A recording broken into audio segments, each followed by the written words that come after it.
สบายดีทุกคน สวัสดีทุกคน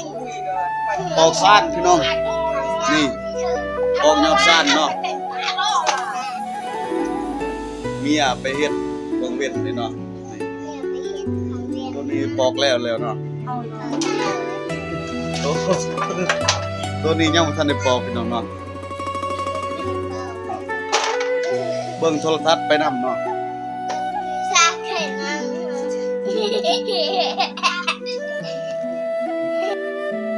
ตัวที่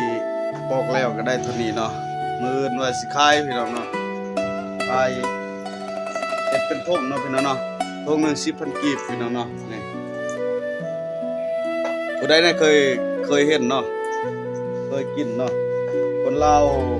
คนภาคกลางอาจจะเคยกินเนาะอยู่ภาคเหนือบ่รู้จักว่ามีหรือบ่เนาะเพราะว่าข้าพเจ้าบ่เคยได้ไปเนาะลาวคนทัดไปนำเนาะ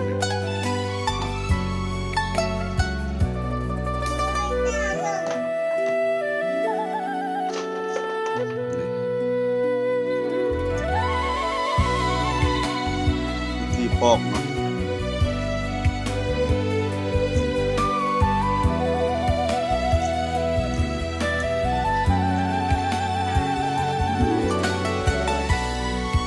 ปอกหมดแล้วก็สิได้บรรจุใส่ถุงเนาะบ่ได้มาทางเตาเวยอย่าลืม